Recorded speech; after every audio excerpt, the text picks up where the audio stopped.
하나기 시민들은 프로포즈 떠로 뭐기 동남세 BJP 무슨 콩그레스 떠립세 하나 또 키베드나 양행들어서 파티게 하이 커맨드기 딕테타 능는 프로포즈 떠 톰디 헤리세 아르가 프로포즈 떠라가 그 야자레 하더나 하나 만트리 자오 파 세컨드 타 세렐들 레이바 아마나 세컨드 떠레라가 데디 마부 칼레 한 떠라가 아디 농알가 와세 프라임 미니스터 라 아니 콜라니 메키디 Anong BJP ki state ki chief minister ki wasak lobeda state puna magta BJP ng pangibi state puna magta prime minister yawi home minister yawi defense minister yawi aduga BJP ng panba state chief minister tararam si pula laktana Haryana da Madhya Pradesh da Maharashtra da Jharkhand da Chhattisgarh da kadai da puna magse toragala adudi malakam toya adu anu sarkar du toragadi kanosi prime minister bula adi menteri mayam bula adi cham la ga yangam ga chakadabna tamina karino haido khanarang odun isu si loiraba natra adugi porta du tawloi hargadi manipur gi dum chingnari bena prime minister na te mapamda BJP chief minister oibeda mana loina chatpor ga su manipur gi di mana chalo ya na laktragadi adu ko khangedra ma tawredra Oh, I wish that Motherly Chairman Tore by way of convention. Noigi BJP and Pipe State Kitchen Minister Gi inaugurate Wasak Lobada Prime Minister no Kodi Machalaga Mana Nabada Natraga Mapanda to Sakibita already Kangre Masana the leader letting it up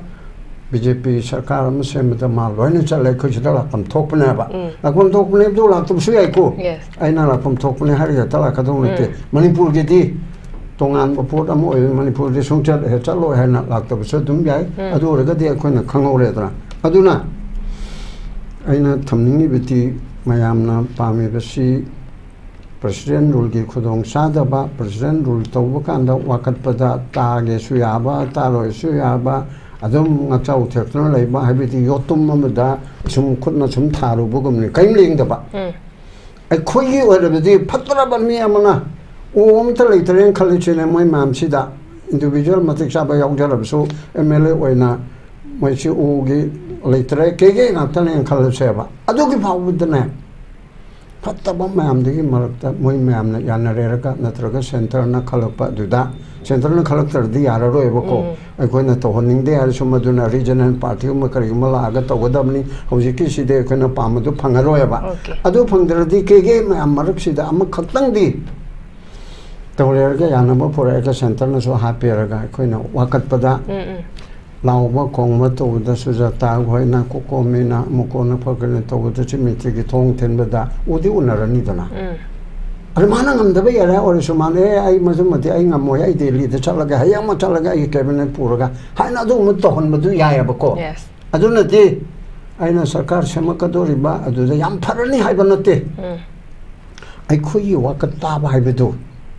Ado bahute oiganaba mananga moidabo so ikona harimna akanga he kauraga intellectual kauraga tawro asanga sal kauro adigi goge civil society mayam kauro singi tamgi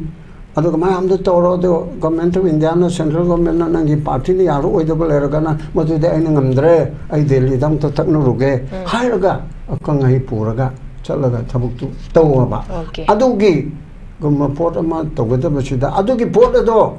Tawbunga Muidabu Ribdi, I get alternative Toto. Toto, Kana Biren Shai Nauni, Ma was an angam the to Edenoko. Ado Bunga Muidarabdi, Tani, Umsoropa, I could taste Ogini, Lakadu government of Tankara Tamanga Amatarukuma. Yes. Adeda Hani Gumnadum, Tawdanabum, Charang, Harang, Nadana, Lan Leptaraba, Luka Karim Tawbungam Daraba, Ador Burti, talk to all. Toktoga noina pamgera pamoira anuba election am toraga adudadi praja mayamna jaju eraga handakti koncheng torasi ta hanagumna pangtok toronoi si haibigi pibamachida aikoi chathamina bana chummeba maram aduna aroibeda aina thamningi biche praja ge pam yengaga MLA sing haktangi nangdi oiba isai go oiba wakandu thadok piraga Prazaga the Mukta. I coin a Panayamna corruption towning abasu ama towning abasu ai mantri oining abasu mantri di loine di oibe ya roidana trai thoi da ni chemi cha auraga adagi naga gi ani khaki ni kuki gi ani khaki ni moi yauba yaudo khunde ale mori bedo adu gi toraga matu da mong ta na jaga gi yanga adu su moi party gi wani adu toraga tau aduga last ta tawbadi aina being a sanap citizen namoina akhoi kuki gi moi mi sing do yaning da ba aduna amani ko kuki gi sit ani madi yaupum thokpanina moi maraktagi ani amadi manipur prajada akaiba toroidaba manipur bu thugaiba pamdaba loina pamamdab suya pamam suya adugu matu da khallerga choi chang yangeraga kuki su yauna sarkar semanba chumi popular government ama lerama mandung da khogi February date 9 da Manipur gi former chief minister se resign tawkhibani resign tawkhra matung da that 13 da tha domaki da 13 da Manipur da suspended animation la khanda process rule chala kan da se tha ahum hela bani mari faga dorabani masida praja singna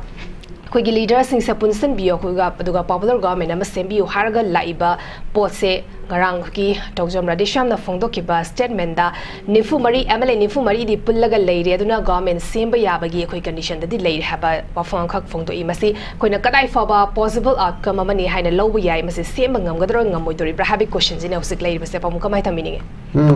well hojike leire base da popular government ama semba ba yabagi mami leibra natraga oitho oidabra haibo wafam ni la ibasi akhone assess tawdorimni semba amchung semdaba haibasi center gi leadership ki makada pole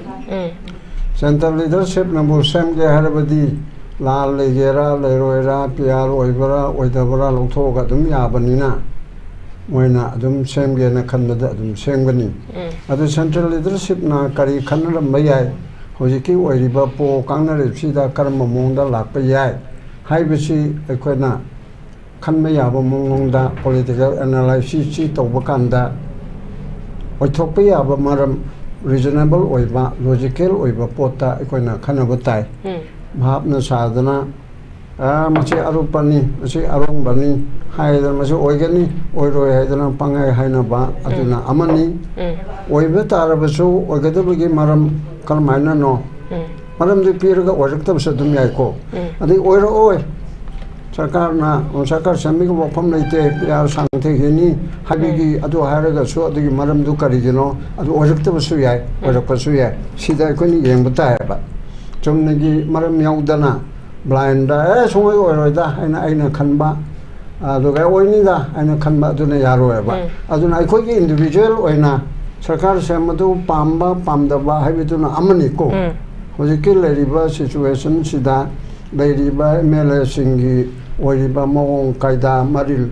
charita leriba sida apaba yamna mayamna pamna kadaba sarkar ma phangane habitudi asa tongnedre ba adumpu hanigi sarkar do mayamna pamnedre penadre thabuk tobongamdre ngamandre haidana president ulne hena pharani haibise khoi boba yama kanna haidana la eba adubu president rule ikona khaluri bado asitu icham chamba champut kumba ama oidana prajada kaihobagi type to ona tawga kai ki dana chelaga sawum okna ba adugi pibam duda hojik tare ba that means president rule che icham chamba champut aitu tare ba nong phadok ahing chara amadi nong khanaba yaba chara henme yaba champut tu chara galen me yaba adu khakti gi ona tawre ba maram maduna kai ki na chelaga sawum ognare ri sawum degi tawraga mu kai da hanjin masu yaba nate adu di kari tawgade ge haibe sida matang chai ani henme gi adu ma chai na ba kukilamentu henba terrorist act chatharakpa asidagi metega tawnaba khotnaba lakpa asida handakta president ultha hum pharaba matungda me kunda wal tabida thokiba thokdo adu mu changthana harudra su yare ko adu gi damuk taiban high court phawu yonadana ai samang na lepa case adu thopa ni hum na su tongan thadana ꯍꯧꯖꯤꯛꯀꯤ ꯏꯟꯀ꯭ꯋꯥꯏꯔꯤꯗꯣ ꯖꯨꯗꯤꯁꯤꯌꯦꯜ enquiry ꯇꯧꯒꯗꯕꯅꯤ ꯍꯥꯏꯕꯅꯆꯤꯡꯕ ꯃꯌꯥꯝ ꯑꯃ ꯍꯥꯏꯀꯣꯔꯠꯀꯤ knowledge ꯇꯧꯗꯅ June 10ꯗ ꯄꯨꯂꯞꯅ public interest ꯂꯤꯇꯤꯒꯦꯁꯟ ꯊꯥꯔꯤꯕ ꯃꯌꯥꯝꯗꯒꯤ ꯄꯨꯂꯞ ꯍꯤꯌꯥꯔꯤꯡ ꯇꯧꯗꯧꯔꯤꯕꯅꯦꯕ ꯁꯤ ꯌꯧꯔꯕ ꯀꯥꯟꯁꯤꯗ ꯒꯕꯔꯅꯔ ꯊꯣꯔꯛꯑꯦ ꯒꯕꯔꯅꯔ ꯆꯠꯂꯨꯕꯗꯒꯤ ꯏꯟꯁꯇ꯭ꯔꯛꯁꯟ ꯈꯔ ꯄꯤꯔꯛꯑꯃꯅꯤ ꯍꯥꯟꯅꯒꯤ ꯁꯦꯃꯤꯁꯇꯔ ꯀꯧꯔꯦ ꯌꯥꯔꯗꯤ ꯈꯔ ꯃꯇꯦꯡ ꯄꯥꯡꯉꯨ ꯏꯔꯥꯡ ꯂꯣꯏꯁꯤꯟꯅꯕ ꯇꯧꯁꯤ ꯈꯣꯠꯁꯤꯅ ꯍꯥꯏꯔꯝꯒꯗꯕ ꯃꯥꯜꯂꯤ ꯍꯥꯏꯔꯝꯗꯕꯁꯨ ꯌꯥꯏꯀꯣ ꯑꯗꯨꯒꯨꯝꯕꯒꯤ ꯂꯅꯥꯏꯒꯤꯗꯤ ꯑꯣꯏꯔꯝꯃꯔꯣꯏ ꯂꯩꯄꯥꯛꯀꯤ ꯋꯥꯔꯤ ꯁꯥꯔꯝꯃꯅꯤ ꯑꯗꯒꯤꯗꯤ MLA 10 ꯉꯔꯥꯡ ꯔꯥꯙꯦꯁ꯭ꯌꯥꯝꯈꯣꯏ ꯅꯤꯁꯤꯀꯥꯟꯇꯈꯣꯏ ꯃꯌꯥꯝ ꯌꯥꯎꯕ ꯑꯗꯨꯅ ꯑꯩꯈꯣꯏ 94ꯁꯦ ꯁꯔꯀꯥꯔ ꯁꯦꯝꯕꯒꯤꯗꯃꯛꯇꯗꯤ ꯄꯨꯜꯂꯤ ꯀꯅꯥꯅꯣ ꯁꯤꯗ ꯄꯨꯟꯗꯦ ꯍꯥꯏꯔꯤꯁꯦ ꯑꯁꯤꯗꯤ ꯆꯨꯝꯃꯤ 94ꯅ ꯕꯤꯔꯦꯟ ꯑꯣꯏꯔꯣ ꯁ꯭ꯄꯤꯀꯔꯅ ꯑꯣꯏꯔꯣ ꯑꯃꯅ ꯑꯣꯏꯔꯣ ꯅꯥꯀꯜ ꯅꯥꯀꯜ 2-3 ꯊꯣꯛꯄꯅꯦꯅ ꯈꯜꯂꯣꯅꯦ ꯁꯔꯀꯥꯔ ꯁꯦꯝꯕꯕꯨꯗꯤ ꯂꯣꯏꯅ ꯄꯥꯝꯃꯦꯕ but who will be the chief minister who will be the leader ꯍꯥꯏꯕꯒꯤ ꯃꯇꯥꯡꯗ ꯕꯤꯔꯦꯟꯕꯨ ꯍꯟꯖꯤꯜꯍꯜꯂꯨ ꯌꯥꯔꯣꯏ ꯃꯥ ꯑꯣꯏꯔꯗꯤ ꯑꯩꯈꯣꯏ ꯌꯥꯔꯣꯏ ꯀꯨꯟꯃꯥ ꯊꯣꯛꯑꯦ ꯑꯃ ꯍꯥꯏꯗꯅ ꯁꯤꯒꯨꯝꯕꯒꯤ ꯃꯌꯥꯝ ꯑꯃ ꯂꯩꯕꯗꯨꯗ ꯑꯗꯨꯋꯥꯏꯗꯗꯤ ꯄꯨꯟꯗꯕ ꯃꯥꯜꯂꯤ ꯍꯥꯏꯕ ꯑꯗꯨꯕꯨ ꯉꯔꯥꯡ ꯔꯥꯙꯦꯁ꯭ꯌꯥꯝꯒꯤ ꯂꯣꯟꯗꯥ ꯑꯗꯨꯗ Honorable Speakerna individual and 94ꯁꯤ ꯂꯣꯏꯅ ꯎꯅꯒꯔꯦ ꯄꯨꯟꯅꯁꯨ ꯎꯅꯒꯔꯦ individual ꯑꯣꯏꯅ ꯎꯅꯒꯔꯦ ꯍꯥꯏꯕ ꯋꯥꯍꯩ ꯑꯃ ꯌꯥꯎꯋꯦꯕ ꯑꯗꯨꯒ ꯋꯥꯍꯩꯗꯨꯅ ꯆꯨꯝꯕ ꯇꯥꯔꯒꯗꯤ ꯁ꯭ꯄꯤꯀꯔꯁꯤ ꯃꯣꯏꯒꯤ ꯂꯤꯗꯔ ꯍꯥꯟꯅꯒꯤ ꯃꯍꯨꯠꯇ ꯇꯧꯕ ꯑꯣꯏꯔꯝꯒꯗꯧꯕ ꯃꯥꯜꯂꯦꯕꯀꯣ ꯑꯣꯏꯔꯝꯗꯕꯁꯨ ꯌꯥꯏꯀꯣ ꯃꯥꯏ ꯋꯥꯍꯩꯗꯨꯅ ꯁ꯭ꯄꯤꯀꯔꯅ 1 by 1 ꯎꯅꯒꯔꯦ ꯑꯗꯨꯒ ꯄꯨꯂꯞꯁꯨ ꯎꯅꯒꯔꯦ ꯑꯩꯈꯣꯏ ꯀꯔꯤꯝꯇ ꯅꯤꯡꯁꯥ ꯊꯤꯅꯤꯡꯉꯥꯏ ꯂꯩꯇꯦ ꯁꯔꯀꯥꯔ ꯁꯦꯝꯖꯔꯒꯦ ꯍꯥꯏꯗꯅ ꯑꯩꯈꯣꯏꯅ ꯍꯥꯏꯔꯝꯃꯦ ꯁ꯭ꯇꯦꯠ ꯀ꯭ꯂꯦꯝ ꯇꯧꯕꯃꯛꯇꯤ ꯅꯠꯇ꯭ꯔꯤ ꯁ꯭ꯇꯦꯠ ꯀ꯭ꯂꯦꯝꯗꯨꯗꯤ ꯂꯤꯗꯔꯗꯨꯅ ꯇꯧꯒꯗꯕꯅꯤ ꯁ꯭ꯇꯦꯠ ꯀ꯭ꯂꯦꯝ ꯇꯧꯗ꯭ꯔꯤꯉꯩꯒꯤ ꯃꯃꯥꯡꯗ prior to state claim ꯑꯩꯈꯣꯏ ꯁꯨꯃꯥꯏꯅ ꯂꯩꯔꯦ ꯍꯥꯏꯕ ꯅꯣꯂꯦꯖ ꯑꯃꯗꯤ ꯒꯕꯔꯅꯔꯗ ꯄꯤꯈꯤꯕ ꯑꯗꯨꯒ ꯒꯕꯔꯅꯔꯅꯁꯨ ꯃꯥꯅ ꯈꯨꯝꯃꯛꯄ ꯈꯣꯠꯂꯛꯄ ꯑꯗꯨ ꯌꯥꯝꯅ ꯃꯑꯣꯡ ꯇꯥꯕꯗ ꯃꯈꯣꯏꯅ ꯄꯦꯟꯕꯒꯤ ꯃꯑꯣꯡꯗ ꯍꯥꯏꯐꯦꯠ ꯐꯣꯡꯗꯣꯛꯅꯔꯦ ꯃꯥꯒꯤ ꯒꯦꯁꯆꯔꯗ ꯑꯗꯨꯒ ꯑꯗꯨꯝ ꯑꯩꯈꯣꯏꯅ ꯑꯗꯨꯝ ꯎꯕ ꯐꯪꯉꯤꯀꯣ ꯃꯌꯥꯝ ꯅꯩꯅꯕ ꯄꯨꯝꯅꯃꯛꯇ ꯂꯣꯏ ꯍꯥꯏꯅꯔꯤꯁꯦ ꯁꯤꯒꯤ ꯐꯤꯕꯝ ꯂꯥꯛꯄꯁꯤꯗ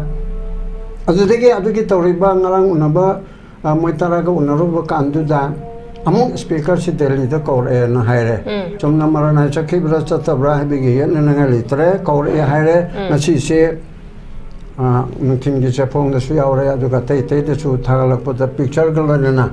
ꯑꯃꯤꯠ ꯁꯥꯍꯒ ꯐꯝꯃꯒ ꯁꯣꯝꯗ ꯅꯥꯀꯟꯗ ꯃꯥꯅ ꯐꯝꯃꯒ ꯃꯣꯏꯅꯤ ꯋꯥꯔꯤ ꯁꯥꯕꯒꯤ ꯃꯥꯒꯤ ꯄ꯭ꯔꯖꯦꯟꯇꯦꯁꯟ ꯑꯃ ꯈꯨꯗꯣꯜꯄꯣꯠ ꯑꯃꯁꯨ ꯄꯤꯔꯒ ꯋꯥꯔꯤ ꯁꯥꯟꯅꯕꯒꯤ ꯐꯣꯇꯣ ꯑꯩꯈꯣꯏꯅ ꯎꯔꯦ ꯁꯦꯝꯖꯤꯟ ꯁꯥꯖꯤꯟꯕꯗꯤ ꯅꯠꯇ꯭ꯔꯦꯗꯅꯀꯣ ꯑꯗꯨ ꯂꯩꯔꯕꯁꯤꯅꯗꯤ ꯃꯊꯪ ꯂꯥꯛꯄ ꯆꯤꯐ ꯃꯤꯅꯤꯁꯇꯔ ꯂꯧꯊꯣꯛꯑꯒ ꯁꯣꯔꯤ ꯑꯩꯈꯣꯏ ꯒꯕꯔꯅꯔꯅ ꯂꯥꯜꯂꯦ ꯍꯥꯏꯖꯧ ꯒ꯭ꯋꯥꯜꯇꯥꯕꯤꯒꯤ ꯊꯧꯗꯣꯛꯁꯤꯗ ꯑꯗꯨꯒ ꯆꯤꯐ ꯁꯦꯀ꯭ꯔꯦꯇꯔꯤ ꯑꯦꯗꯚꯥꯏꯖꯔ DGP ꯑꯁꯤ ꯂꯧꯊꯣꯛꯎ ꯊꯣꯛꯍꯜꯂꯨ ꯍꯥꯏꯗꯅ ꯃꯌꯥꯝ ꯀꯣꯀꯣꯃꯤ ꯑꯃꯨꯛꯀꯣ ꯐꯣꯛꯁ ꯏꯃꯥꯒꯤ ꯃꯩꯔꯥ ꯑꯗꯨ ꯑꯗꯥ ꯂꯩꯕ ꯑꯣꯔꯒꯅꯥꯏꯖꯦꯁꯟ ꯄꯨꯝꯅꯃꯛꯅ ꯂꯝꯗꯕꯨ ꯑꯣꯏꯔꯁꯨ ꯄꯨꯂꯞꯀꯤ ꯑꯣꯏꯔꯕꯁꯨ ꯇꯣꯈꯥꯏꯅꯕꯨ ꯑꯣꯏꯔꯕꯁꯨ ꯑꯄꯨꯟꯕ ꯈꯣꯜꯂꯥꯎ ꯑꯃꯗꯤ ꯂꯥꯛꯈ꯭ꯔꯦꯕ ꯃꯁꯤꯗ ꯒꯕꯔꯅꯔꯅ ꯑꯗꯨꯒꯤ ꯃꯊꯛꯇ ꯒꯕꯔꯅꯔꯅ ꯗꯦꯜꯂꯤꯗꯒꯤ ꯅꯍꯥꯟ ꯊꯨꯡꯕꯗꯨ ꯀꯩꯅꯣꯗ ꯆꯠꯄ ꯉꯝꯗ꯭ꯔꯦ ꯑꯩꯈꯣꯏꯒꯤ ꯑꯦꯌꯥꯔꯄꯣꯔꯠꯇꯒꯤꯅ ꯃꯥꯒꯤ ꯁꯦꯕꯥꯎꯕ ꯀꯤꯂꯣꯃꯤꯇꯔ ꯍꯥꯔꯗꯂꯤ 4-5 ꯑꯣꯏꯒꯗ꯭ꯔꯥ ꯍꯣꯏ 6ꯁꯨ ꯍꯥꯏꯔꯣꯅꯦ ꯇꯦꯟꯈ꯭ꯔꯕ ꯂꯝꯅꯤ ꯑꯁꯤꯗ ꯐꯠꯄ ꯒꯥꯔꯤꯅ ꯇꯧꯔꯒ ꯑꯩꯈꯣꯏꯒꯤ security forces central forces state forces 1,000 ꯌꯣꯝꯕꯗ ꯏꯔꯥꯏ ꯂꯥꯏꯕ ꯅꯠꯇ꯭ꯔꯣ ꯑꯗꯨꯐꯥꯎꯕ ꯀꯤꯗꯅ ꯊꯩꯔꯒ ꯃꯊꯛꯇ ꯄꯥꯏꯔꯒ ꯌꯥꯝꯅ ꯐꯖꯗꯕ ꯃꯑꯣꯡ ꯑꯃꯗ ꯑꯩꯅ ꯑꯩꯒꯤ ꯏꯃꯨꯡꯗ ꯌꯨꯝꯕꯨ ꯑꯣꯏꯔꯤꯕ ꯑꯩꯅ ꯑꯩꯒꯤ ꯆꯥꯛꯁꯪꯗ ꯀꯥ 3-4 ꯐꯥꯎꯔꯒ ꯆꯠꯄꯁꯤꯕꯨ ꯇꯣꯉꯥꯟꯅ ꯇꯧꯔꯒ ꯆꯠꯄꯁꯤꯕꯨ ꯍꯧꯅꯔꯤꯕ꯭ꯔꯥꯅꯦ ꯑꯇꯣꯞꯄ ꯃꯐꯝꯗ ꯅꯠꯇꯕ ꯁꯥꯁꯣꯟ ꯄꯥꯏꯔꯤꯕ ꯌꯨꯝꯒꯤ ꯃꯄꯨ ꯑꯣꯏꯔꯤꯕ ꯒꯕꯔꯅꯔ ꯃꯥꯅ ꯂꯩꯔꯤꯕ ꯃꯐꯝ ꯑꯗꯨꯗꯒꯤꯅ ꯌꯨꯝꯌꯥꯏ ꯐꯥꯎꯕ ꯆꯠꯅꯕ ꯍꯣꯠꯅꯕꯗ ꯑꯇꯣꯞꯄ ꯎꯄꯥꯏꯗ ꯃꯈꯥꯗ ꯆꯠꯄ ꯉꯝꯗꯗꯅ ꯇꯧꯔꯤꯕꯁꯤ ꯌꯥꯝꯅ ꯏꯀꯥꯏꯅꯤꯡꯉꯥꯏ ꯑꯣꯏꯕ ꯄꯣꯠ ꯑꯃꯅꯤ ꯄ꯭ꯔꯖꯥꯁꯤꯡꯒꯤ ꯃꯨꯞꯃꯦꯟꯁꯦ ꯃꯍꯩ ꯆꯥꯕꯗꯤ ꯅꯠꯇ꯭ꯔꯒꯁꯨ ꯃꯥꯏ ꯄꯥꯛꯄꯗꯤ ꯑꯣꯏꯌꯦꯕ ꯒꯕꯔꯅꯔꯗ ꯈꯪꯍꯟꯅꯤꯡꯕ ꯁꯦꯟꯇ꯭ꯔꯦꯜ ꯒꯚꯔꯟꯃꯦꯟꯗ ꯈꯪꯍꯟꯅꯤꯡꯕ ꯑꯗꯨꯒ ꯑꯆꯧ ꯑꯁꯥꯡ ꯄꯨꯝꯅꯃꯛꯇ ꯕꯨꯔꯣꯀ꯭ꯔꯦꯠ ꯑꯣꯐꯤꯁꯦꯜꯁꯤꯡꯗ ꯈꯪꯍꯟꯅꯤꯡꯕ ꯄꯣꯠ ꯑꯗꯨꯗꯤ ꯆꯞ ꯆꯥꯅ ꯈꯪꯍꯜꯂꯦꯅ ꯈꯜꯂꯦꯕ ꯑꯗꯨ ꯑꯣꯏꯔꯗꯤ ꯃꯣꯏꯅ ꯃꯉꯛ ꯀꯟꯗꯅ ꯏꯪꯂꯤꯁꯇ ꯍꯥꯏꯔꯒ ꯔꯤꯀꯥꯜꯁꯤꯇ꯭ꯔꯦꯟ ꯃꯆꯥꯎ ꯊꯦꯛꯇꯅ ꯑꯩꯅ ꯅꯣꯏꯗ ꯍꯥꯏꯕ ꯍꯧꯅꯗ ꯁꯨꯡꯉꯥꯏ ꯍꯥꯏꯔꯣꯏ ꯍꯥꯏꯅ ꯂꯩꯔꯒꯗꯤ ꯍꯧꯖꯤꯛꯇꯤ ꯄ꯭ꯔꯖꯥꯁꯤꯡꯁꯦ ꯑꯩꯈꯣꯏꯅ ꯈꯥꯝꯕ ꯌꯥꯔꯔꯣꯏꯕ ꯇꯧꯕꯇꯕꯨ ꯅꯟ ꯚꯥꯏꯑꯣꯂꯦꯟꯁ ꯑꯣꯏꯅ ꯇꯧ ꯍꯥꯏꯕꯗꯤ ꯑꯩꯈꯣꯏꯅ ꯑꯄꯤꯜ ꯇꯧꯒꯅꯤ ꯚꯥꯏꯑꯣꯂꯦꯟꯁ ꯑꯣꯏꯗꯅꯕ ꯍꯣꯠꯅꯧ ganatantric oiba mongda lawfully oiba mongda di changsillu kudum taraga hingsa yaudana poche ye kai thingai be yaudana changsillu haibiche khona appeal tawdraga la imna aduna sigi phibam sida hojiki lerakpasida khona yengador ipse aije first round da dum lorage ko amna katang loraga aduna hojiki hairiba policy unity of 44 MLAs aduga a master stroke in politics master stroke haibadi MLA ni phumarigi unity se masina master stroke tagadoriba politics ta uthong maram khangdaba kari tawba oibra oidabra masigi pot ama lagadoribra haibigi question sida ninara imneba aduna hojiki lariba situation sida president rule na suspended animation oiraba bahubada dissolution natraba bahubada masina mong tadaba pot ama oirabanina mayam sina haibana lakadawi government do billion government gi yamena pharani haibanate maramdi magi system sida BJP na paiba high communism sina mogi sarkar pairi basa Delhi na control tawba state ki shakti ni haidna lijaraga su BJP gi oina Congress wa tai su tawli tawe du BJP na khara henbra masida autocratic oiba aidi mogi party leadership na punamak achi control tawba party ki president khanba center na khanba chief minister khanba center na khanba aduga law da hariba constitution da hariba party majority party sigi natraga party mayam dugi apunba sarkar painana ba kontra degi henba majority sigi leader se party na khanjare raga tom de heri is our leader haina haraga mayam dugi ai budu che puraga governor da 164 gi matungina appoint to honna ba sir Mr. So is our leader ai sama leader oina khalle yango ꯑꯩꯈꯣꯏꯒꯤ ꯅꯤꯐꯨꯃꯔꯤꯒꯤ ꯁꯣꯏ ꯌꯥꯎꯔꯦ ꯄꯥꯔꯦꯞ ꯌꯥꯎꯔꯦ ꯑꯗꯨꯅ ꯑꯩꯕꯨ ꯁꯔꯀꯥꯔ ꯁꯦꯝꯅꯕ state claim ꯇꯧꯔꯦ ꯍꯣꯔꯦꯟ ꯅꯠꯇ꯭ꯔꯒ ꯍꯌꯦꯡꯒꯤ ꯃꯅꯨꯡꯗ ꯅꯣꯡ ꯅꯤꯅꯤ ꯃꯅꯨꯡꯗ ꯑꯩꯕꯨ ꯏꯟꯚꯥꯏꯠ ꯇꯧꯕꯤꯔꯣ ꯍꯥꯏꯅ ꯍꯥꯏꯒꯗꯕꯅꯦꯕ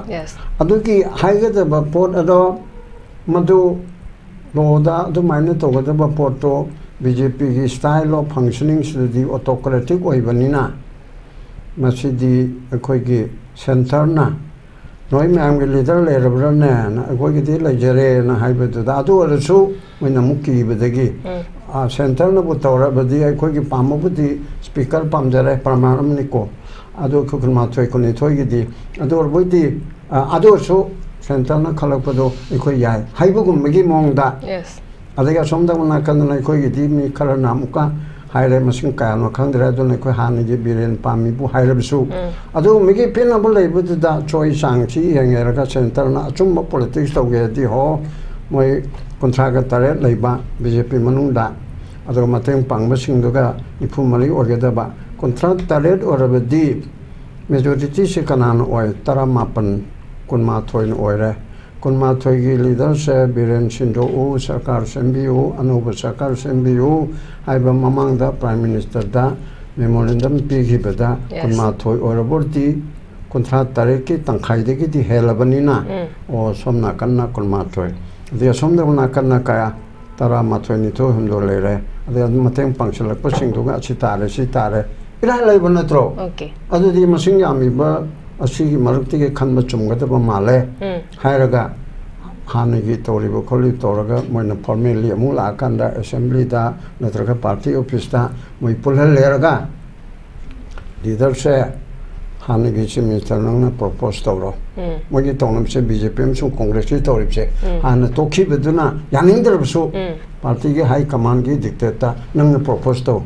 tomdi heri se hairaga propose tawraga ko yajare hadana hana mantri jaw first second third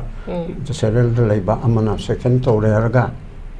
adeti mabu khale hain toraga adi nongalaga wase prime minister la ani kolani maikidi anu ba BJP gi state ki chief minister gi wasak lobeda state punamakta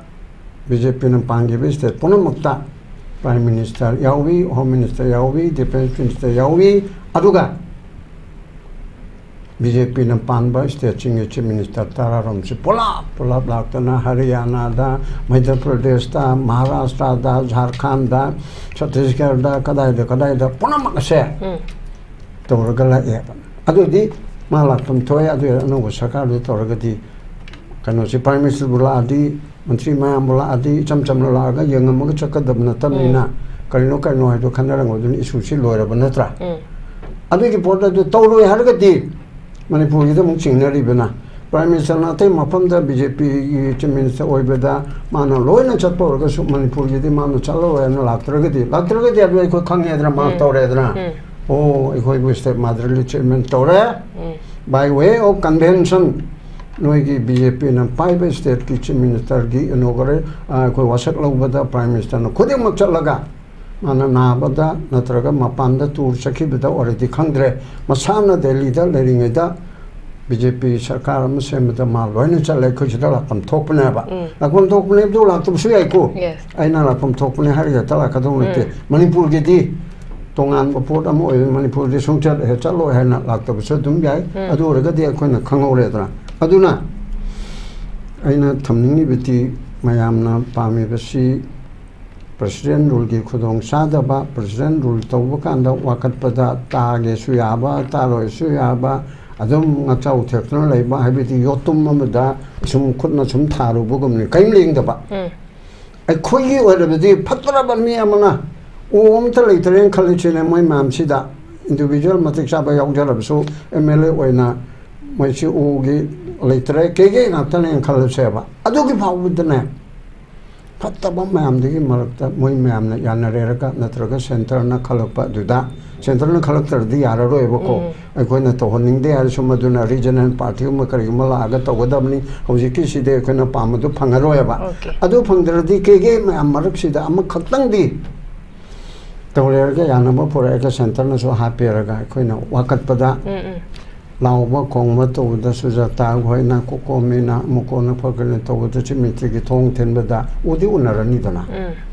Remanam the way or Sumane, I Mazumati, I am Moya, the Chalaga, Hayama Chalaga, Cabinet Puraga, Hainadu Mutohon, Madu Yabako. Yes. I do not day.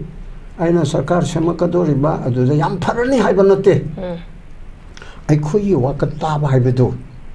I don't know the organ, but Manangam with the word, so I cannot hide him now. I can't hear Koraga, intellectual Koraga Toro, Asankasal Koro, the civil society, Mayam Koro, Singi, Tamgi, Mayam the Toro, the government of Indiana, central government, and the party, are with the Belaragana, but with the Enamdre, I daily them to Taknuruge, Hiraga, a Kangai Puraga, Chalaga, Tabuk, Tawaba. Adugi, Guma Portama, Togata Bashida, Adugi Portado. Tawbungam with the word D, I did alternative Toto. Toto, Kona Biren, China only, Ma was an angam the two Edenoco. Ado Bungam with the D, Tani, Om Choropa, I could taste Okini, Lakadu government of Takarata, Amatarukuma. Yes. Adeda, Hani Gumnadum, Todana, Charang, Harang, Nadana, Lan Leptaraba, Luka Karim, Tawbungam Daraba, Ado Burti, talk to all. Toktoga, Noina Pamgera, Pamoira, Anope election, Amantoraga, Adudadi, Praja Mayamna, Jaju Araga, and the tea, Conchang Torasi, Tahanagum, Pangtok Toronosi, Hibigi, Pibimuchida, I quite Chataminabana, Chumeba. Okay. Maramaduna, Aroibeda, and a Tamini Vice, Prajagi, Pamayangaga, MLA Singh. Naptangi Nangi Oiba, Shai Goiba, Wakandu Tato Piraga. Prazaga Damukta. I quina Panayamna corruption toning of a show, a toning of say, Montri, winning of so much the loan the Oibia Redana. Trying to eat the nature, Mr. Oraga, as the Gi Nagagi, Ani Kakini, Cookie, Ani Kakini, Yaway out of the Lemori Bedo.